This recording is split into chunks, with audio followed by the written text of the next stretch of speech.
Good morning, good afternoon, and good evening, everyone. Welcome back.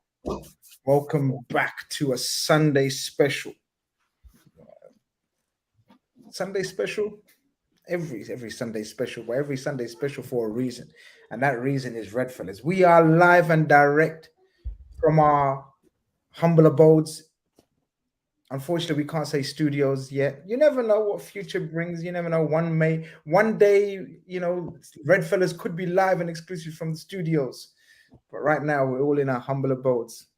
You see the faces, you see the ugly mugs and the handsome mugs. They're all there. They don't need introduction. And neither does this program anymore, this show anymore. Needs no introduction. We are here to discuss many things. All things Liverpool Football Club. Preseason is about in the middle of its happening. It's middle of preseason. 2 weeks left, 2 games left, 3 played. We'll be discussing the latest events. 10 a.m. in the morning. For once, it was a bit of a early kickoff. Don't know if you caught it, Conrad. Was you awake? I have to check with you. Well, I was at a wedding yesterday. You can probably tell by my voice. Yeah, I thought you're putting on. I thought you're doing that like the old sexy, husky, deep voice. Yeah, no, I'm not pulling off a Nathan Faulkner folk singer trying to do that. No, this is genuine. Okay. It was a great day. It was one of my best friends. So it was a fantastic day, very long day. But due to that, I had to catch up with the game following. I got the second half. I was having breakfast at the time at the hotel when it first kicked off. However, managed to catch up through rewatching it in articles, etc. But yeah, I'm just surprised I caught it at all, to be perfectly honest, guys. It was not the first thing on my mind yesterday or this morning. I think the biggest concern yesterday was not losing the rings by myself and the best man. So we managed to achieve that. Nothing went chaotic. It wasn't a disaster. So it wasn't we moved. We're all good. Yeah, exactly. This is the only Khanage this weekend, so we'll stick with that. Thank God for that. Thank God for that. Evan, you're usually messing about with times when it's kickoffs and whatnot. Can you explain to us this? Did this one make any sense in your part of the world? No, this one actually caused a bit of a glitch in my own personal simulation. When I read it as like a 2 a.m. kickoff, my brain sort of perceives that as like tomorrow at 2 a.m., if that makes sense. So when I was going to bed last night, it was about 11 p.m. California time. And I'm like, okay, tomorrow night, I'm staying up till 2 a.m. to watch Liverpool versus Leicester. And then it suddenly occurred to me, no, it means tomorrow, 2 a.m., 3.5 hours from now. You're not getting any sleep. So actually, I did go to bed for 2 hours, and then I woke up and I watched the game. And I was a bit groggy, but then Alexis McAllister started to look like a 100 million pound player, and it was like a smelling salt. I just woke up immediately.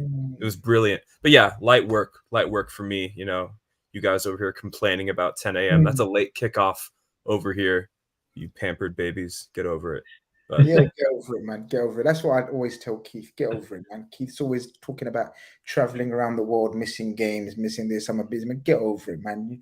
When it comes to Liverpool, you have to cancel all your social life. But I know you have a very active social life. Hope Sunday morning wasn't very social when you actually watched this game. Oh, I did. I think the only hangover I had was a chicken wing hangover. Because I was at Wingfest yesterday. Oh, nice. Yeah, at the London Stadium. So, loads of chicken wing bones all over West Ham's walkway. It was quite, because even Stratford did it, right? Around London Stadium, had it all there. There was just, I must have chowed through about 100 different chicken wings, man. They had one type of chicken wing which was like caramelized, it was like a caramel. They're making new flavors all the time. I can't. Oh man, there's about 7, 8, if not more. People tell me no. In fact, can we? Before we go any further, coming up to about 330 of you in here, smash the like button, because before we start the football chat, I'm serious. I want each one of you to go through the different flavors of wings these days. So there's your usual standard, right? Then there's barbecue, there's sweet chili. There's pepper. What's it called? Salt and pepper. Salt and pepper wings. Korean barbecue wings, yeah. That's Korean barbecues, yeah. Yeah. The carrot. You got the Cheeto wings. Crushed Cheetos. What the hell is Cheeto wings? It's disgusting. That's what I'm telling you. Cheeto wings. Sounds like an American invention. I can't even lie. 100%. These are all. I bet. By the way, these are all American inventions. The ones I've mentioned. Yeah, that's true. I was gonna say Wingstop is the big. They have the monopoly on the wing trade here, and they usually have, all the standard stuff: barbecue, garlic parmesan, lemon pepper. Just standard hot. But what I don't like, let me talk about one flavor I don't like, is I don't like wings that are hot just for the sake of it, and they have no flavor other than just being hot. So Wingstop has this thing called atomic wings, and it's like the whole point is it for it to be uncomfortable. It's not supposed to hurt good. you. It hurt your intestines, burn your intestines. They should be called the masochist wings because they're meant for people who enjoy the pain of eating them. It's so funny. It's ridiculous. So Evan, you wouldn't have been on stage. Wings as well now? Is there coconut wings? Is Joseph telling you? Actually, there was Thai. There was green Thai curry coconut wings yesterday. That was there as well. I like that. There was the cinnamon wings that were there yesterday. So are you serious? Sweet and sour honey glazed wings. Okay, I know that. You got the. You're not mentioned the cheeses yet. Talk about the cheeses. You got the wings with all the cheese fry. You got blue cheese wings and all sorts of Oh yeah, garlic parmesan's a standard flavor over here. That's one of the most popular. That's my favorite, to be honest. Makes me feel boring. I don't even consider them options. I just go straight to the plain. You're like me. Yeah, but it's funny though, because it's funny what Evan says. You mentioned the American invention because you got BBQ wings in America when is it Buffalo Wild Wings? I get mixed up. Buffalo Wild Wings it was. Yeah. I went there, and it is just next level because it's like literally they had a full list of boneless wings, and it was like the flavor of the menu was the size. The list of the flavors was the size of the menu. And to be fair, till this day, that's still the best wings I've had. I think it was a honey glazed. I think it's honey glazed it was called, and they were the best I've ever. I've not actually tasted wings like that with the kind of the sweet, the way it was sweet enough but not overpowering. So I'm not a big wing person, but that's my experience. Conroy, we're not the most culturally rich society, but what we did a good thing with wings and barbecue. I will say that probably our greatest export. If you will. So I was going to say probably barbecue wings is probably your best. I don't know. Invention. Contribution to global cuisine. Export is the greatest export for sure. Talking about options and variety and selections. This was our selection. This was our variety chosen by Jurgen Klopp. Conroy, as the season gets closer and closer, you expect to see more and more of the starting lineup integrated, playing together. In your humble opinion, how far off do you think this was to the starting lineup that will take foot or set foot on Stamford Bridge, at Stamford Bridge? Yeah, I don't actually think it's that far off, to be honest. Okay. I agree. The back line, Alisson's obviously going to start. We don't have to talk too much about that one. And then again, Clark obviously is the youngster getting some experience, and I completely understand that. That's why you use pre-season to see the youngsters.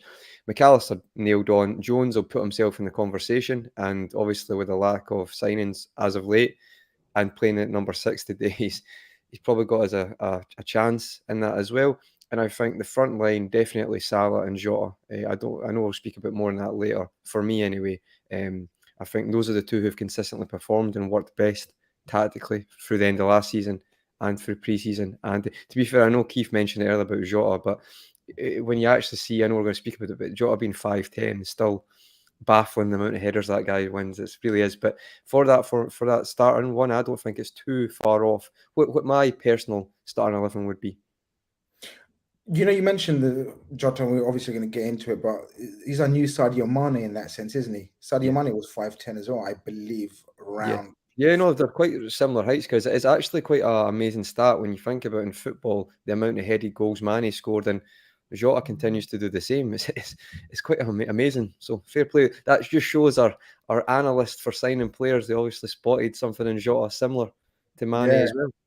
Yeah, or they've got something in their boots that gives them that extra spring Possibly, that they're not telling us about. Yeah, Possibly. Evan, from a tactical point of view, the standout changes is obviously Trent reverting to whatever you want to call that position. I'll let you. You're the man with you're the tactico these days, so you can. I was going to say revert to fullback, but it's not even reverting back to a fullback. It's that new position that no one really knows what it's called, and I'm expecting a new term for it this season in the world of social media. And also, I was going to say Rob Jones, Cujo at 6. They're the two standout tactical points that stood out for me, for you as well, I'm assuming. Yeah. In terms of tactical terminology, just to clarify, I'm not huge on it, to be honest. I think. Has anyone heard anything? What it's called? Well, it's just called inverted fullback, and that's what it's been called since the 50s. Liverpool are not the first team to do it. Guardiola was not the first person to do it. It's been a thing for quite a while, so it's just called inverted fullback. But when we're in possession, and Trent is in midfield, and we spent a lot of time in possession against Leicester, I would just call him a deep lying playmaker. Because that's what he is. He sits at the bottom. He has the whole field in front of him. He dictates who gets the ball and when, who needs it in order to express themselves to the fullest extent. Curtis Jones, we saw a little bit of him dropping deeper into midfield at the U21 European Championships. And he looked like a man amongst boys there. Not just because, he looks like bigger than all those sort of, smaller people, but just his maturity and his decision making, and we saw that today. I don't know if it's a long-term solution, Jones joining Trent at the base of the box midfield, but it was nice to see it happen. And that was the big standout for me, because obviously when we saw the previous preseason games, Trent was in midfield full time. Somebody else was at right back inverting, whether that was Connor Bradley or someone else, I forget. But this definitely speaks to Klopp sort of believing that Trent can still be a fullback in some sense. And I do appreciate this from Liverpool, just in terms of them having one formation when they're out of possession and a different formation when they're in possession. That's a lot more fluid than the Klopp just way of doing things, regardless of which shape. Before, if it was a 4-2-3-1, it was relatively locked into that shape, both in and out of possession, with some obvious exceptions, and then or the 4-3-3. But this system is very fluid. And in that sliding doors moments, you can kind of see in the fluidity, we get caught out a little bit. I still think there's some wrinkles to iron out, but that is one of the standout things, and I think it'll continue to be a standout element of Liverpool going forward. Just exactly what Trent Alexander-Arnold is doing now that it's a bit of a departure from his traditional out-and-out fullback role. Cav, I think we all, to a man, agree with the back four. That's going to be the one. We know Alisson's going to step in. But obviously loads of chat about Cujo last season, in terms of he needs to step up, he needs to be sold, does he need a loan, all of those questions.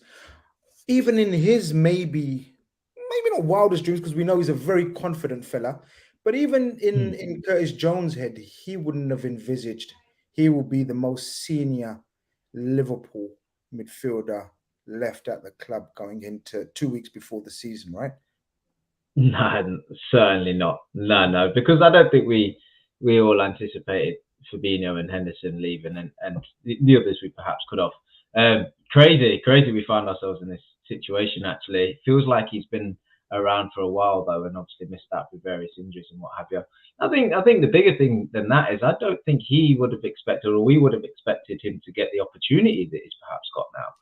You know, he's been in and out because of injuries. He's been tried in different positions. He's had to learn a new position. He's had to adapt his game. He's had to try find himself and his feet as a footballer, what his profile is going to be. And towards the end of last season, he was given that number 8 position off the left, where he contributed very positively.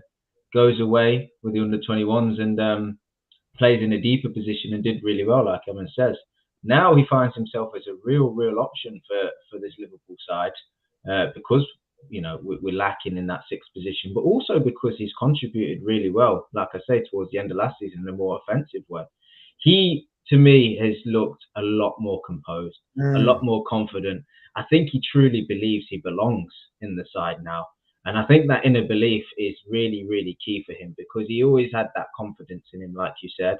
He always had that belief, but it's a lot of pressure playing for Liverpool. It's being a local lad and being in and out the side. But now I feel like he's maybe crossed a bit of a hurdle in that respect, and he feels like he deserves to be in that side. And you can just tell by the way he receives the ball, you know, how he's calm on it and how he's trying them little flicks that, like, you know, gets him out of presses and these things. So he is an option. He is an option in multiple positions for us now. And I personally, you know, remains to be seen what happens in the 2 remaining games, but I would certainly look to start him based on the 4. And like what you've said, the experience now of playing in under Klopp and playing in this side. Yes, new signings are coming in, Szoboszlai and McAllister, and they're excellent players, but they don't have the experience of playing in the side like he does yet. So it's great for him. It really is. And this season now is one where you feel like he can kick on and really establish himself in his career. Yeah, I agree with you. I think you know, we've spoken about moments in players' careers, the making and the breaking of them, and different parts of it, sort of confidence dips, like he would have had last season with the injuries and just can't get any rhythm. And then lo and behold, near the end of the season, he gains rhythm, momentum. That continues in the Euros.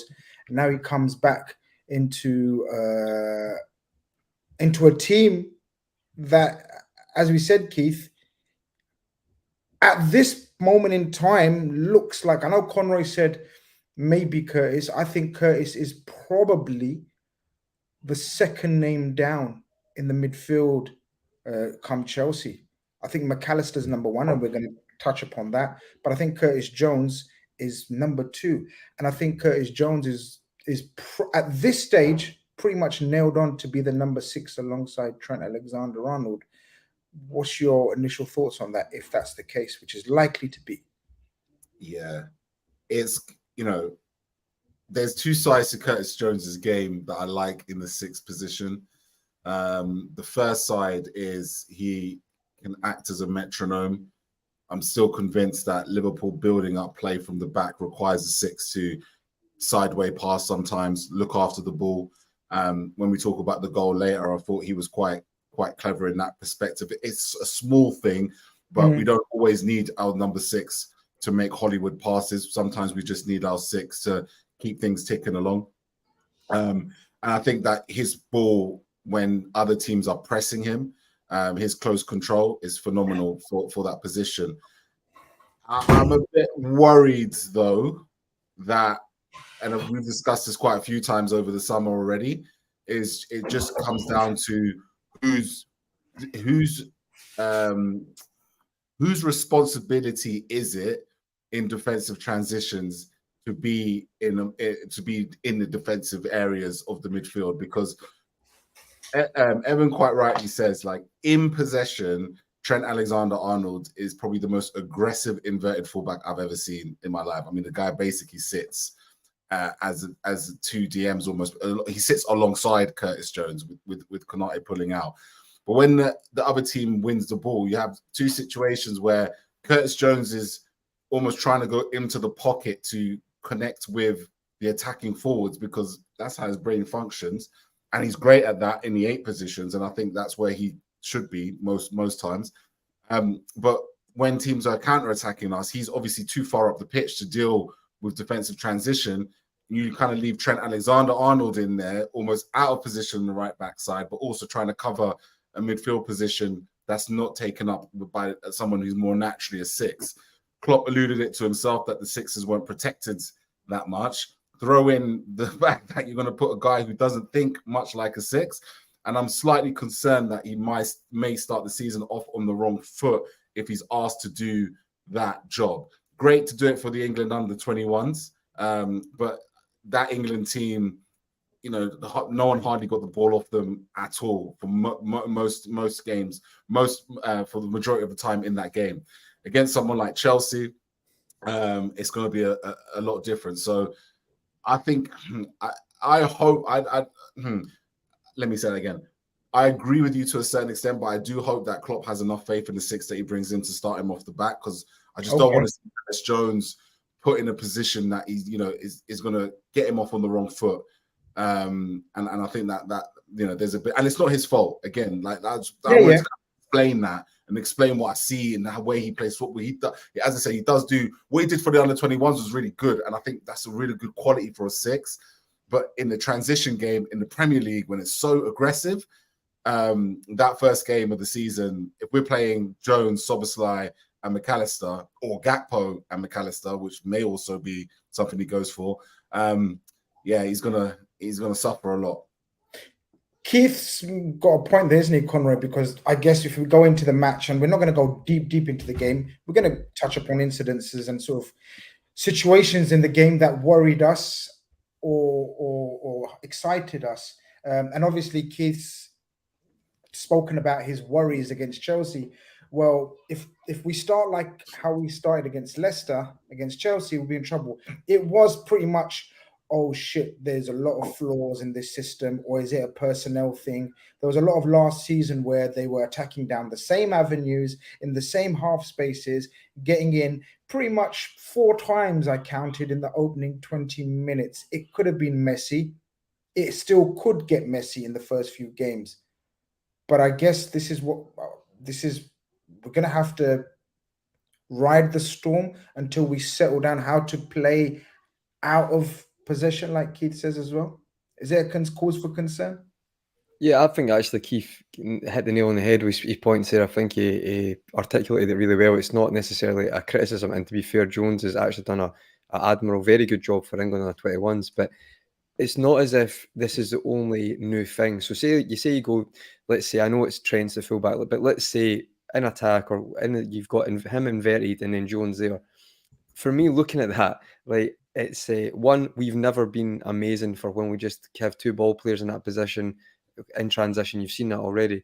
For me, that's already an experiment that you've not really seen what it's like, the proof's in the pudding with it, because you've not had it in a competitive game. Then on top of that, you've got what we're doing with Robertson coming left centre back now. So it's like 2 things that are still very raw in the first game. That does give me cause for concern, to be honest.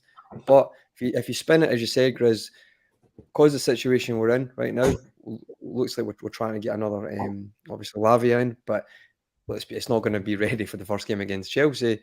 That's why, very quickly before you go on, what do we think, guys? Do we all think that even if a player is bought, let's say this week, and we all anticipate hopefully someone is bought in for that role, it's too late, right, guys, to start against Chelsea? Or is it? What do you guys think? I want to get everyone's opinion on this. Conroy, you can go first. Yeah, I think, you know, with Klopp's track record, I'd probably say it wouldn't happen, because even at times when he's got players who've literally been playing the week before, you know what they're like. They like to take their time before they introduce them to the system. So for the first game against Chelsea, I'd be very surprised. But then again, desperate times call for desperate measures. So you may be surprised. Evan? I think it's the biggest factor is just what sort of physical condition is Lavia in. Is he in a physical condition that Klopp and Andreas Kornmeier deem acceptable to play in this Liverpool team, in this high-pressing team? That will be the biggest thing, because no matter what, Romeo Lavia is going to be a bit raw. It's going to be a bit rough around the edges. Anybody, regardless of age, walking into a brand new system and a brand new team with 2 weeks until the first game of the season is going to look that way. So it's not a question of how ready he is. It's all about his physical condition. Has he? What are his lactate numbers? Because you can bet they're going to make him run that. They're going to want that same data to work with. The medical team are going to require that same data. all about physical condition. So we really don't know. Cav, what's your gut saying? Let's say someone comes in by Wednesday. You're on mute. Still on mute, my friend. No, he's not on mute. Cav, I don't think the audio's coming through, like, because you're not on mute on my side, but I don't know if it's the mic. Maybe just have to replug it. Yeah, you might want to check your audio output. Go on, Keith. Yeah, unless we're signing Rodri on Wednesday. Even Rodri. You got some intel. Even Rodri wouldn't start, I reckon, like straight away. I think I can't see it, guys. Nah. I agree with Conroy. I genuinely can't see him. And I think regardless of fitness as well, I think regardless of fitness levels, lactate tests, whatever, I don't think Jurgen Klopp is that kind of coach to throw in a new DM in there. It will be a message. If Klopp does that, then it will be a message to everybody that nobody was good enough to play the number 6 position, except some guy. That's why he won't do it.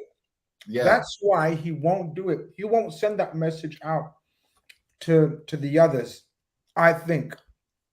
Well, he didn't immediately start Fabinho, did he? Yeah. It took Fabinho a few months into 18-19 to really hit his stride. I think we all remember that bit of a baptism of fire at the Emirates where Fabinho looked a bit fish out of watery, but eventually, and that game wasn't even in the first few weeks of the season. That was like second or third month of the season. It was Henderson and Milner being trusted in those holding roles in the 4-3-3. So yeah, if Fabinho wasn't ready, then you can imagine someone who inevitably is less experienced isn't going to be quote unquote ready either. Conroy, as I said, we could have gone down. Kelleher, not being talked about much, still at the club. Doesn't seem to be really talks of him moving it elsewhere. Obviously, things can change. It's a keeper. He's keeping himself busy and fit. Very good save. But we survived that 15, 20 minutes. And then we really take control. What changed for you? What was the turning point that caused us to regain control? Because that first 15, 20 minutes were rocky, to say the least. Yeah, I think obviously when you've got a midfield and attack that we have, especially with McAllister, that I know we're going to speak about specifically, but his way to pass, the way he can control a game, thread those through balls to really accelerate our attack and link up with the play, as well as Szoboszlai has showed later on. But I think he's just like, you already know how much I liked him before he came. But I think the fact that he got involved as well, threading the passes, linking the runs with Jota and Salah, and Nunez as well, to be fair, and also that I think Jones and Trent, I think they got more involved in that position. Yeah, they got the grip of the game. But I think as well, when you've got like a McAllister with that, who can kind of, not a half space, but a bit further up the park, not really, making the runs, but just in that little pocket there to take and that first time pass or a quick pass to set off attacks. I think it works so well. You can understand why that double pivot with McAllister and then that front three, it will scare defences. Like if you turn it if you flip it on its head and look at from a defensive point of view for opposition, that's a scary proposition, definitely. But it's I think that's the main reason. I think they got a grip of it, and to be honest, some of the passing, it's very exciting from that point of view. Attacking wise, if we had our DM sorted out, I think we'd all be very buzzing right now to crack on with the season. But again, it's got to look at the good and the bad. But I think they're crucial. And I've got to be honest, I still think when we do again, I say all the time, we forget how good Trent is from a passing point of view, and when you've got McAllister added to that as well, it bodes well for exciting times from that side of the game. Cav, hopefully your audio sorted now. Yeah, we heard that. Say sorted.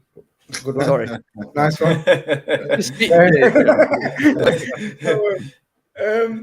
Cav, me personally, I thought it was Curtis Jones and McAllister's control that got us back into the game. We have now got a midfield that can turn on the ball, be press resistant if the opposition, because they were energized, Leicester City, for their first thing. You got to remember their season starts next week, so they're very much optimum fitness. So that first 15, 20 minutes, they were like giving it everything. But we gained, and I really enjoyed the way we regained control. I thought our ball circulation was faster, it was snappier. And what I want you to give me your opinion on is Alexis McAllister, and we've discussed recently since he signed what he's going to bring to us in terms of weight of pass, timing of pass, speed of pass, accuracy of pass, everything that we've levied or questioned Curtis Jones about. But how much influence will Alexis McAllister now have on Curtis Jones? Because I think it's very apparent already. He's going to make him move the ball. Yeah. Well, he's going to have a massive impact on our team, our season. McAllister, I think he's going to become vital to what we do, how we play, and what we achieve. One thing I noticed early on was he always seemingly has space. He picks up pockets really well. But you watch him, and he always, you watch the game, especially if you're at home on watching it on the telly, you can see more of the pitch than obviously at pitch level, like the players see. And you can always see a pass. You always kind of anticipate where it should go. And then often you get frustrated because the players have got their own ideas. Whereas McAllister often plays that pass. I think he picked the ball up in midfield once, and he sort of rifled it into Salah's feet out wide. And you was a bit like, oh, he's seen that. And it's so exciting to see the midfielders actually turn on the ball and play the passes that you want them to play. And he always seemingly plays the right pass. Sometimes it's simple. Sometimes it's a bit longer. Sometimes it's on the ground. Sometimes it's lofted. Sometimes it's a slide rule pass. But he's making the right option. And that's what I love about him. And it's adding to our creative play and our build-up. As I say, I think Jota kind of mentioned it in one of his, like, after the last game, where he said he's alluded to it, the excitement where the midfielders are seeing them passes as well now. Everybody else is going to learn from that. Curtis especially, because he can tailor his game to it. And I think as the game kind of went on, McAllister was just finding himself in them pockets between Leicester's midfield and defence, and he was just receiving it, turning, and he was just trying to find the striker playing that ball in. Got cut out a few times. I think there was a few moments where he was trying not too hard, but the pass just wasn't there. But the intent was right, and that will improve. I think he's a fantastic player. I think as a number 8, he gives you everything, as we've discussed. And we've not yet seen it, but for Brighton at times towards the end of last season, he can play that deeper role where he limits his game a little bit more, and he offers more in the defensive side of things, which we might need this season with the lack of numbers we've got there. So he's an incredible player. I think the forwards are going to absolutely love to play with him. And he'll benefit everybody around him. And the thing I like about him as well is he doesn't have all the tricks and the flicks. He's not flary for the sake of being flary. He's not a showman for the sake of being a showman. He's just efficient. Just gets the ball, gives it, runs with it if he needs to, does a nice little turn if he needs to. He just does what he needs to do quick to make sure that the team is still progressing offensively. And that's what I like about him.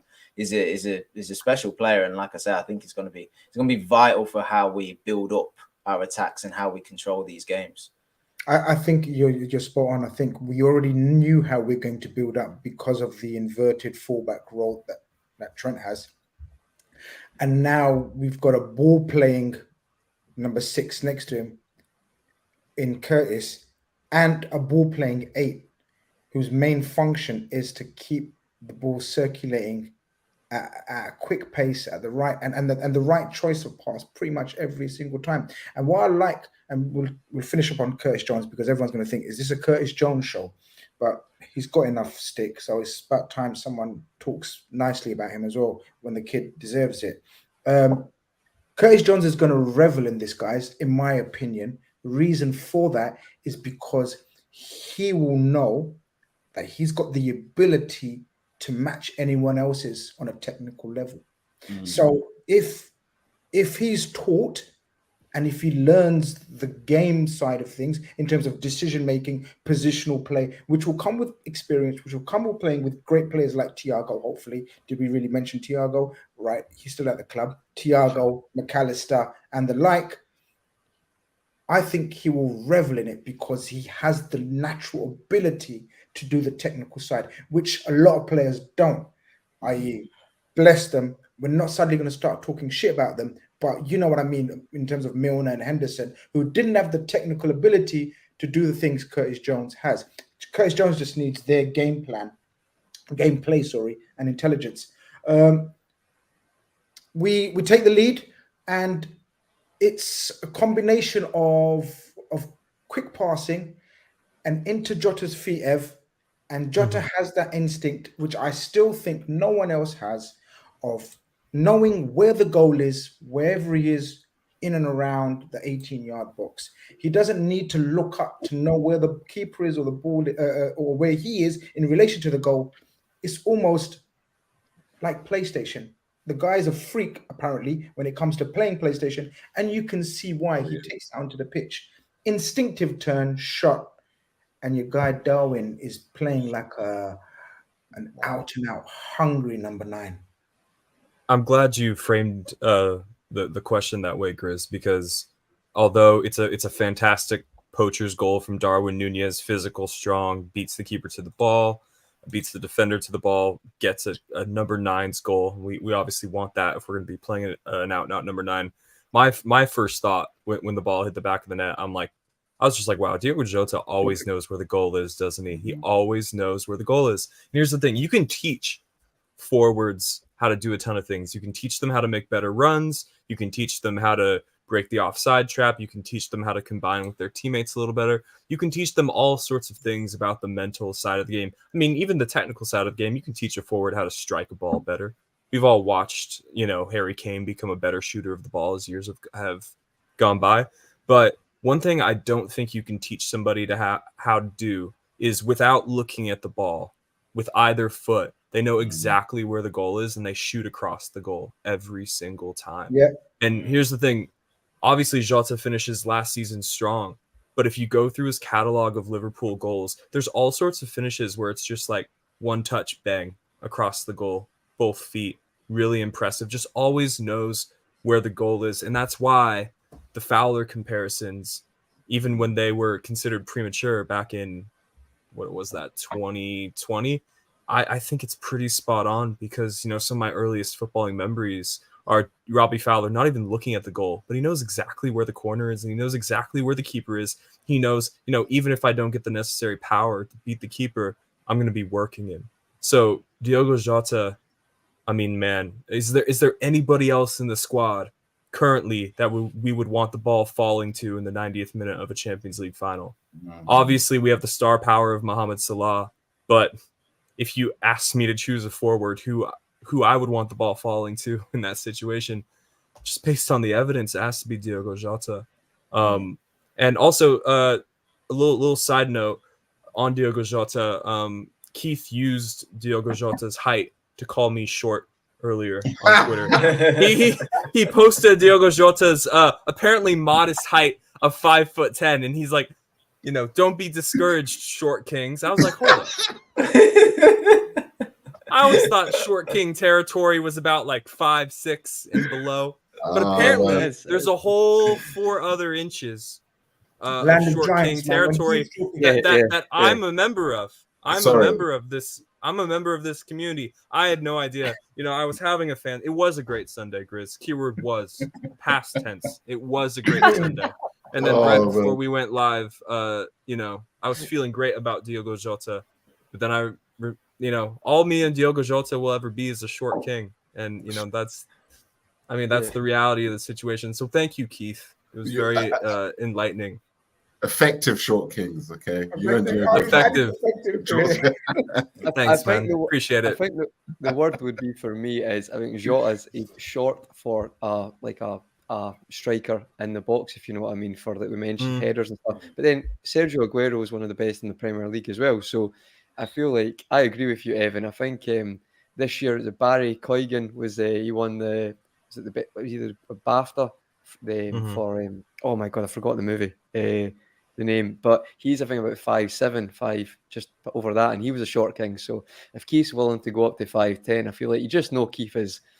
You can just he's a tall guy. You just know that. That's Keith's 6 foot. Keith's like 6'4". He's speaking from a position of privilege, a height of privilege, if we will. But in all seriousness, Diogo Jota, apart from Robbie Fowler, kind of reminds me of Tim Cahill. Was Tim Cahill even 5'10"? That dude scored quite a few headed goals for Everton, and he wasn't, in my opinion, half the player Diogo Jota was. So there you go. channel member Shane McGee asks a very good question. He says, panel, with the way Darwin is playing in his preseason form, who starts? We will get to that because we will discuss the second half. To answer there, Chris. So I'm glad I didn't. I was about to answer the question, so stay quiet. quiet. No, I would have muted you anyway. Because I know when you're leading up to the answer, I know automatically pretend you got Wi-Fi issues. I'll fuck your shit up. Don't worry about me. But Keith, Darwin Núñez gets off the. Everyone's scoring goals. We're scoring goals left, right, and center. But I want to get your opinion on the role Mohamed Salah. Not the role. Is it fair to say? Am I the only one who's noticed an attitude change with Mohamed Salah's approach to our attack? Maybe I'm reading too much into it, guys. Shut me up straight away. Cut me off straight away if you do think that. I think Mohamed Salah has taken it upon himself to accept that the famous strike force is no more. This is a very new strike force. Few youngsters in there, Bendo, Gakpo, Darwin. I think Mohamed Salah has adjusted his mentality in terms of being more of an assister, as opposed to while the other lads were there, he was the finisher. Excuse me, that was pizza. You didn't smell it. Thank God. He now is the ultimate, in my opinion, the ultimate attacker. And I think he's taken, I know we will speak about captaincy and whatnot. I think he's taken do you know what I mean by a leadership role, seniority? Like, okay, I'm the only king left here. I need to help you guys. I've noticed that about him. Maybe I'm reading too much into it. He's always been the king, but he's a short king as well. Remember, 5'10" and below.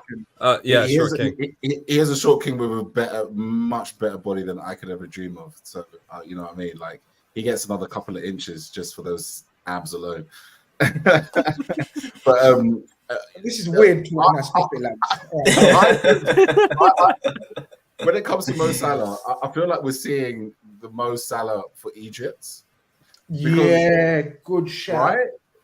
Because, like, he seems to be taking this playmaking role a lot more seriously than maybe he would have in the past. I feel like in the past, Mo Salah's, he's looking almost to play from out to in, right? To be a lot more in the box, make sure that he can get goals, he can be involved in the goals. And I feel like, seeing as he is probably like the only guy on the wide at the moment in that wide position, I feel like he's much more bought into being a playmaker and linking up and connecting well with Darwin Núñez. I think actually in this game we saw him link up. Obviously, he sets up 2 of the goals. He puts in the cross for Jota's header, and he's been doing this all pre-season. By the way, this whole like ball gets played to him and it's almost this chipped, curled ball, and he's been playing it to perfection. You know, he found Darwin Núñez with a similar pass in the last preseason, and he's done it here again. He's more than happy to play the ball, whereas I feel like the Salah of a couple of years ago would have wanted to maybe take on a man, and the 1-2 needs to go back to him because he's the one that's going to finish off his chance. Now, what we see coming into the new season, obviously, time will tell, but I feel like he's more comfortable in being the playmaker. And actually, he's doing himself a service because I feel like he's prolonging his career. Because you got to think about it. If this guy wants to be still playing football at 36, 37, 38 years old, and he's changing being the goal scorer to being the goal creator, he's going to be able to fit into any football team for many, many more years to come. You know, strikers only have a certain window of opportunity before maybe they lose their sharpness or their pace, or, you know, they don't necessarily be the main man anymore. But if you can get you a man who can do both, you know what I mean, a short king that can cook, then you're onto a winner. I would say it like that. And that's what he is becoming at the moment. And he looks content doing it. You know what I mean? He doesn't look frustrated doing it. And that's really key. For Mohamed Salah to be able to look happy and content at that role, in the role that he's, we don't know if he's taking it upon himself or Jurgen Klopp or Pep Linders have had a word, like, we need to adjust slightly the attack. Obviously, your age, also the profile of other strikers. We haven't actually got a Bobby Firmino per se. So the profile of strikers enable him to change his role, and he's good enough to do it, right? And I wanted to ask Cav, obviously he sets up Bobby Clark, give the ball to Bobby and he will score. It still lives on because Bobby Clark scores the goal, which is nice for him. I thought he done well as well. A shout out to Bobby Clark. I thought he was decent and I thought he was nice, linked up the play well, didn't look out of place. But there's a lot of these where we're doing these layoffs, have you guys noticed now? Where we're playing the ball to our Trents, McAllisters, and Bobby Clark, hopefully Szoboszlai's. Is a different tactic now. Whereas, as opposed to, do you remember our patterns of play were so rigid and same? I think we're using this as because teams defend deep. And then what we're doing? We're doing the Man City tactic of pullbacks to the edge of the box and hoping this system that we're playing, which is 3-2-2-3, the two ahead of the other two get on the edge of the boxes and score a few goals. I think that might be a textbook goal for us this season quite a few times. What do you think? Should be. I mean, we see it enough in the training drills. How many times you watch inside training and they're always doing shooting practice? You think, where are we seeing this in the games? They're scoring these wonderful, volleys and layoffs and setbacks and all sorts. And then you get to the game and it's so direct. No intricate play in and around the box. How many times has Conroy and I spoke about patterns of play? Where's the intricacy? Where's the technical ability? Where's the teamwork in the build-up in around the box? We have that now. I think it's purposely been worked on because we want more goals from around the pitch, including the midfielders. But we have midfielders that can score goals now. McAllister and Szoboszlai coming in. Bobby Clark gets on the score sheet today. So when your midfielders have that ability and they have the opportunity now because that's what the system presents them, then of course you're going to try and take them opportunities in the game when it presents itself. I think with the Salah point though, it's interesting because he's always been a good creator. The people haven't always finished off the chances. But I think his goal scoring has kind of overshadowed that a little bit. If only he could be on the end of his own creations. Exactly that. I think I'm pretty sure if you went into YouTube and put in like a highlight reel of Salah's creation, you'd think, if you didn't know the player, you'd think that's what his game was, and he was world class at it because he generally is that good at creating. I also think that he recognizes now that he's got midfielders that will give him the ball back and will maybe play a pass and then he'll get it back. He's probably recognized that the front three of old, he'd give the ball into Firmino's feet and he'd run towards Firmino knowing he'd get a layoff. Other than that, who else was doing that for him? He was giving the ball to Trent, who was maybe crossing from deep or was trying to find Mane in the box or whatever. Now he's picking his head up on the right side of the pitch and he's got the left wing, whether it be Jota or Diaz, getting in the box. He's got Nunes or Gakpo getting in the box or both coming deep to, receive the ball and give it him back. Or he's got midfielders that he can now trust to give the ball to and they'll pick him out again or play a better option. And I think as selfish as Salah is, I think he always will do not always because he can be selfish in his goal scoring, but he always wants the team to do well. He always wants the team to score goals. So I think he's trusting his teammates some more now. You can imagine him receiving the ball out on the right and playing it into a Curtis Jones or McAllister's feet, knowing that they're going to receive it, they're going to turn on it, and they're going to play the next phase of play correctly. Whereas before he was giving it to a Henderson and he could probably work out what's going to happen with that. And it's not much offensively. So I think it's trust in his teammates as well. I think the build up is preseason and Leicester were pretty terrible at times today, but it's nice to see that they're seeing the players around them and they have the awareness and the time on the board to just present the opportunity for their teammates. Because as much as I'd love Darwin to get a ton of goals and Salah to get a ton of goals, I would much prefer to have options all around the pitch where we can get goals, because I think that makes us better as a team. So it's really encouraging to see, and it's encouraging to see, like I say, training exercises come into fruition in the games, because that seems like it's getting across to the lads. Cav, I just want to say, Cav, I'm glad you mentioned that Salah's always been an elite creator on a European level. It's just perhaps now we might be seeing it as a focus, whereas before it was just a byproduct of him attracting attention. because when he's the focal point in previous years in the 4-3-3, he's a little further forward, maybe a little more closer to the box when he receives, and obviously he brings the double team, double coverage, and an overlapping fullback like Trent, or an attacker running off of him would receive the ball and score. But now it seems that Salah is creating with the pitch in front of him. I think we can see, when Trent inverts, Trent's not necessarily close to Salah. He's not necessarily overlapping him. So when Salah receives, just in this last game, what I was noticing is he's a bit wider and he's a bit further from goal. And I think that is to create an angle for Darwin to run into, if that makes sense. I think when it's Mo on the right and Gakpo in the middle in this new shape, I think we'll see Mo tucking in, because Gakpo is going to be dropping in to do a Firmino impression, and Mo might want to combine with him over the space of maybe 5 to 10 yards. But when it's Darwin, you want to drag a defender out wide so that the gap between the opposition left back and left center back becomes big, and then Darwin can exploit that.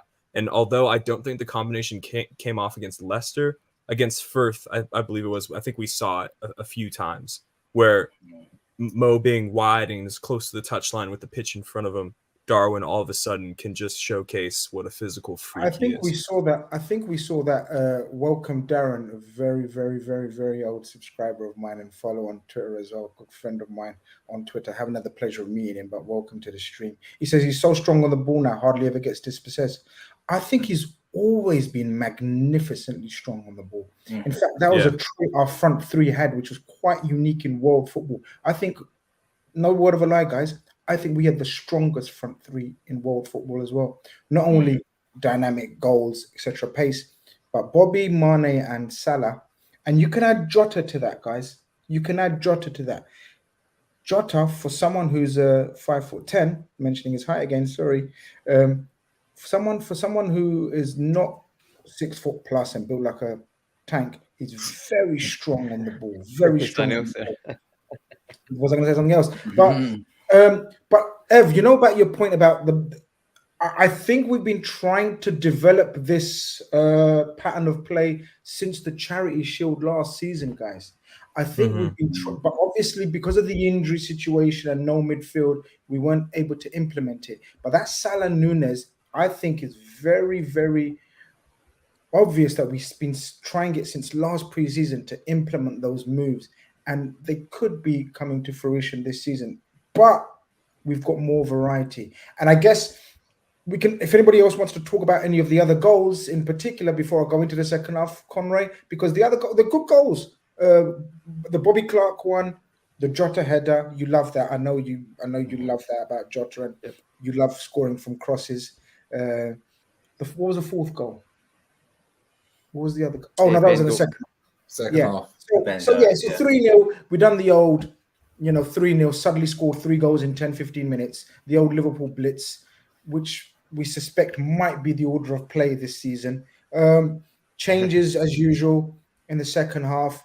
Conroy, what was you looking for in the second half in terms of personnel, tactical changes? Was there anything that you was looking for particularly? Name a couple of players maybe, or a couple of points that you was, interested in. Do you know what? Probably a blanket statement for the youngsters. I think McConnell comes on, and you're always got that focus in these preseason games. I would say I'm always looking at that to see. And Liverpool, from a business point of view, are probably seeing where they're at, if they can loan them out, if potential asset as well. So you're looking at from that side of things as well, how they get on.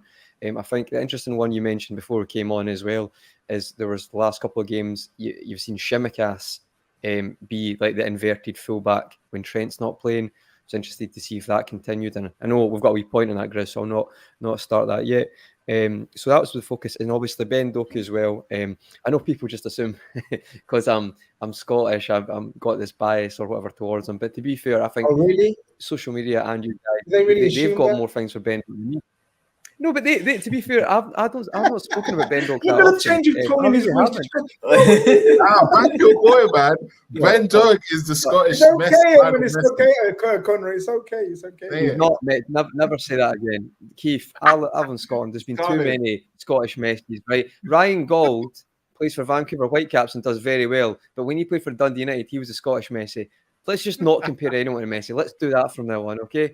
Because I think we just need to assume he's an alien. So let's compare him with someone else. But I was interested to see Ben Doak. And just a little comment on him as well, Grizz. The thing that I've been liking about him is the one thing I hope he doesn't get rid of in his game is that that he's got that ability to come on and be an impact and change a game and be fearless. I feel like you don't want that to start for you because you've got a system you want to play it, but you want to be that person that can come on and change a game. And every time I'm watching him now, it's like watching a player play, 5-a-side, just beating people for fun. Like he's just so confident in his ability. So I was wanting to see if he could continue that. Is an established Premier League fullback, yeah. guys. No, and he was shitting himself every single time because he's not scared. He's fearless. Fearless.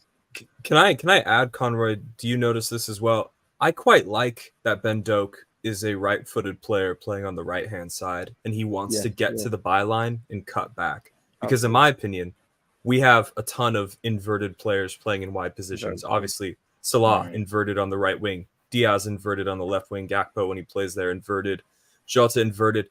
So it becomes predictable, right? And you could see as the second half wore on, Leicester City became more and more attuned to Diaz just cutting inside, trying to shoot every single time. And occasionally they were beating him to the ball. I think fullbacks are kind of forgetting what it's like to play against a winger like Ben Doak because he just wants to get you to the byline. He doesn't want it to come in on his left foot.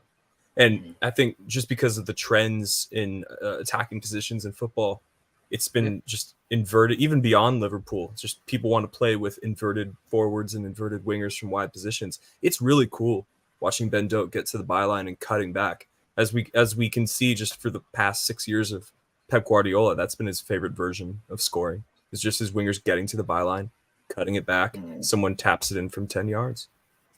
I think absolutely. Ben Doak, and you mentioned... Sorry, Chris. No, go on. No, sorry, because I was just going to say, it was your point earlier about, how we've got McAllister, Szoboszlai, Trent at the edge of the box. Well, if you've got Ben Doak beating a man and cutting it back to that area, again, you're going to have space at the edge of the box for players to run onto. And I think Evan's point, I have to say, I think that I didn't even add that. That's a great point as well. It's so, I think sometimes in football, it's like, Ben Doak's like, I'm fast. I'm faster than you. I'm going to beat you. It's pretty simple. Whereas I think not every winger is necessarily rapid now in football. We're looking at the technical side of things. And I think Evan's point to actually have a kind of, would you say, Grizz, kind of old school winger? Because that's what an old school winger really is. Beat your man and cut it back or cross it in the box. I think it's I've been trying to be really refreshing. I've been trying to work on compare. What do we do? What do we do as fans? As soon as we see a player like this, we compare. We're trying to see who does he remind us of, right? And I don't know about you guys, right? Some of you might be before your time. Actually, no, you should all be there. You should all be there. So obviously, the obvious comparison's Michael Owen, right? That's the obvious one straight away. I think it's not, because Michael Owen's left foot was just a stand on. This guy is very two-footed, right? But I get when he goes on the outside, it's definitely Michael Owen, right? But the one that stands out for me, guys, Mark Overmars. This guy gives me Mark Overmars vibes. Right foot, left foot, come in, out, power. Mark Overmars was very powerful, It's like some of the goals you watch highlights of Mark Overmars. This kid reminds me of him. I don't think he's as technically as good as Mark Overmars, and of course he's still a kid, but stylistically more Overmars than Owen. But I get the Owen comparisons. Don't know what you guys want to hit me with. You know what? It's so funny. I say the Messi out of tongue in cheek, but I don't know who he reminds me of, to be honest. I feel like Owen is for me still the GOAT of all teenagers. I mean, him and Rooney for me, like their level. Oh yeah. Rooney was ridiculous. I feel like Rooney was ridiculous. Crazy. Yeah, I feel like Ben Doak has still got some way to go. But I think I kind of wanted to kind of continue on Conroy's point, because the two things I wanted to say. First of all, I think it is some show of faith that Jurgen Klopp has chosen Doak in the front three in pretty much every single game in this preseason. Because Jurgen Klopp could have easily put Szoboszlai there. He could have easily put McAllister there. He could have easily done other things other than play Ben in that position. And the fact that he has chosen to go, maybe Damien Duff, that's an interesting one. That's a good shout. People forget how good he was at Chelsea. He was so good at Chelsea. That's a good shout. Yeah, but the fact that he's been playing and he's been chosen as part of this front three in all of these games, I think is some testament. And I do wonder, I reckon he's going to get a lot of football going into the new season. I'm excited to see what he can bring. I think he can, if he can bring that fearlessness into games, you know, there's no reason why you can't bring someone like a Doak on when you're trying to find a goal with 20 minutes to go and just, you know, team sitting deep.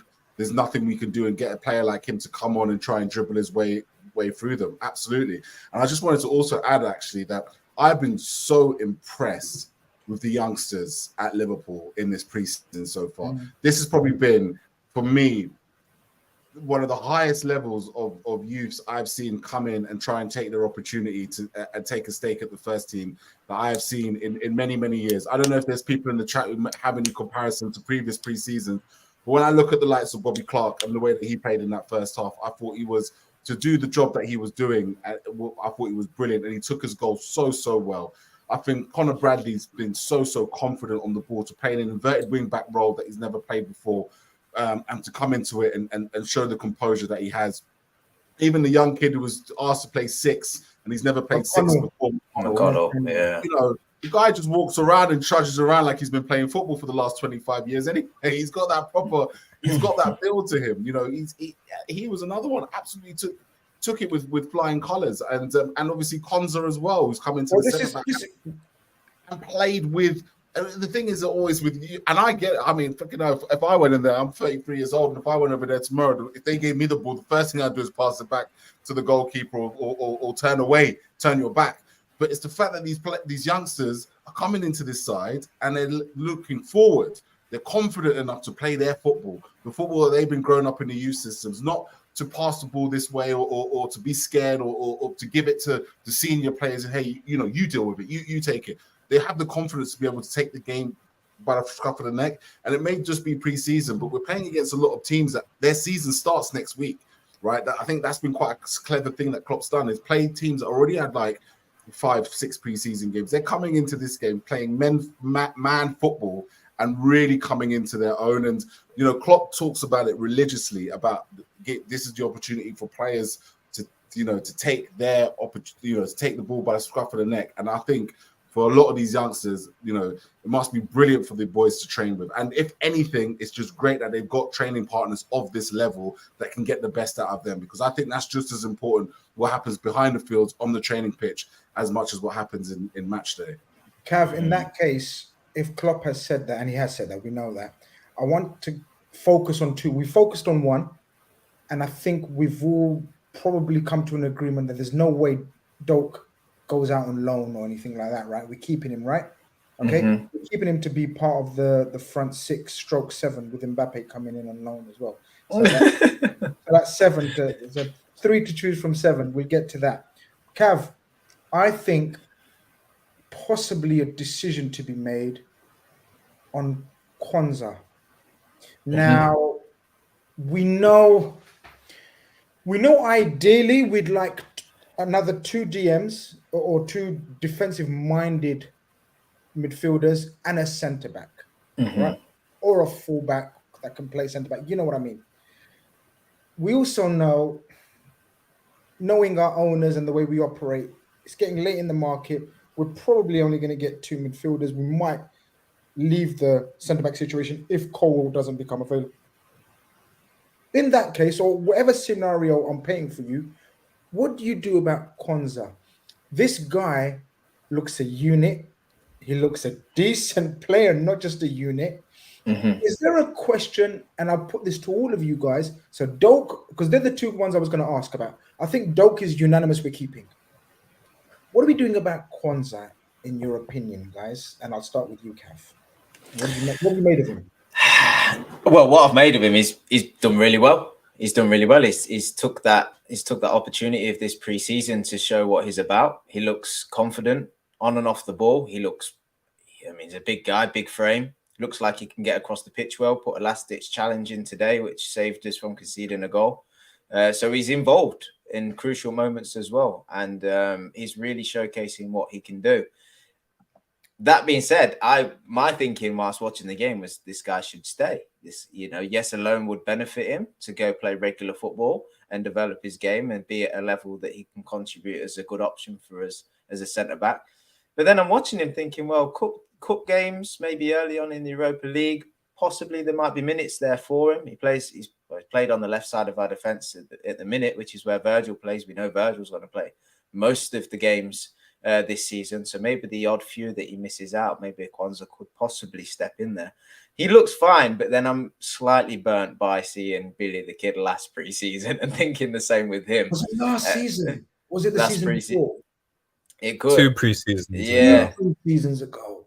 And remember him being involved in pre-season and thinking, this is a big centre back. He's done quite well, and then nothing kind of happened. So I don't want to get too carried away because it is pre-season. Cav, I've got a question. Yeah. Do you see a difference though between the way Billy came into that side last pre-season and played compared to what Quansah's given us so far?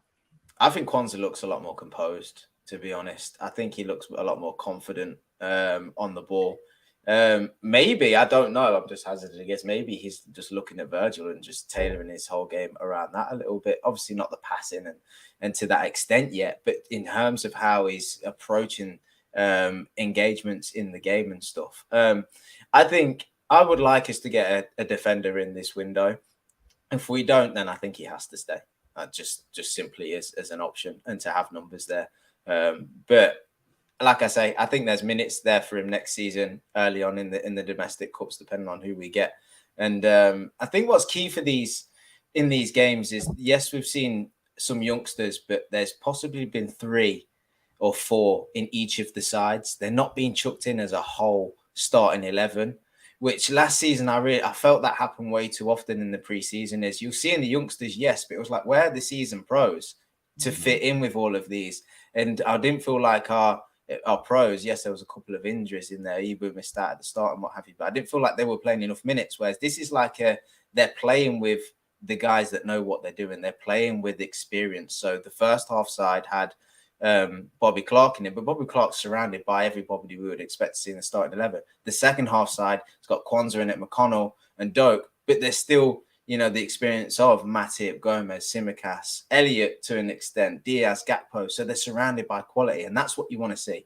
That's what you want to see, because I think that's what we're going to see in the cup sides next season. Is it's not going to be a wholesale change in starting 11. It's going to be a mix of these options that we now have. So that's what they need to be able to see if they can fit into a side. It's no good playing with all the other youngsters, because they'll probably stand out or they'll get exposed more. You want to see what they're going to be like with the more experienced people. Quansah, Quansah conundrum. What are you doing? I think. I think. Sorry, very quickly. I think that's our early rounds domestic and early Europa League games back 4 with Tsimikas. Them 3 center, like Gomez, Quansah, Matip, and Tsimikas. I think you can tell them you're playing the first couple of rounds in each competition. Possibly, yeah, it possibly could be. I mean, I do get what Cav's saying, and I understand we'll compare to Billy, but I still do always have a pinch of salt. It is pre-season, and I know Leicester, but it is still Leicester. But Leicester, who got relegated in the Championship last year, who defensively were pretty awful throughout. So I do take it with a pinch of salt. We've seen established centre back Joe Gomez. What happened to him when his confidence was shot last season, and he's won a Premier League title. He's been in a partnership. So again, I feel like we're going to have areas already where teams are going to look at us for weaknesses because we're not quite sure how confident we are in this tactic and our system going forward. A lack of the midfield depth we've discussed. However, though, Grizz, as you say, the Europa League, it depends what you want to do in the Europa League. I know we're not going to start the same 11 as we do in the Premier League, but if you'd said to me right now with the performances in Matip and Gomez, Gomez not so much to be fair, but Matip especially, it depends how serious you want to take that competition. But then, again, it gives a platform for players to excel. So I do get that point. I think because of the Europa League, he probably will stay, as you said. And he'll get if it was a Champions League year, obviously that wouldn't be the case. Maybe a loan, potentially.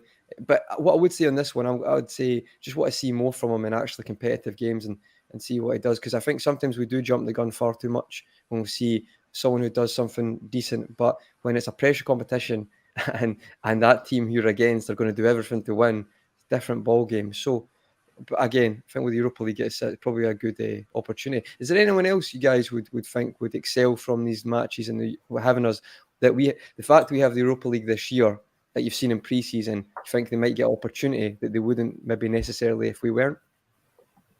I think I'll quickly go. I think Bradley Connor, same thing. Yeah, Connor Bradley, yeah. Swap it around, same thing. He won't mind. Not if he gets a 3-year deal, he won't care. Yeah, he gains from the Europa League and domestic cups. Quansah, if he stays, I mean, someone said there he automatically takes Phillips' place as the 5th choice, right? Some, Chris Khan, would say he takes Matip's place, but I'm just putting it out there. Quansah, for me, I think I'd keep him, and I don't know. Evan, you want to add to the Quansah debate? I know. I will. It's a tough one. Yeah, it is a tough one. I do think it's a bit different than the reaction that we had to Billy the Kid 2 summers back, where we just saw somebody, 6'4", French, cool name, looks big, but Billy Koumetio was not fast. He was not good on the ball. And respectfully is not going to make it at Liverpool. Quansah is a bit different. Quansah is coming off a very productive loan spell.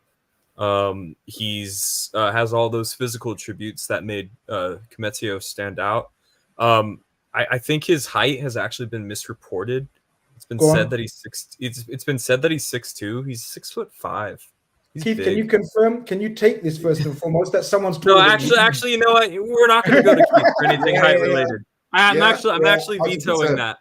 Yeah. Keith, mute yourself. You're not supposed to talk on height anymore. He's my height when I wear Air Forces. Yeah. Okay. Wow. So very big. Quansah. Yeah. Look, I saw people making the case today that there's some football for him to be played between August and December. There's Europa League games. With all due respect to FC Iron Curtain, I don't think that it would be too much for him to handle. It's one thing I will say is I haven't seen what Jarrell Quansah looks like when having to defend in a very high line with penetrative runners. How quick is he over 50 yards? Center backs aren't usually quick over 5 yards. That's pretty standard, but they're usually the fastest players over 50. Longer legs, longer strides, whatever.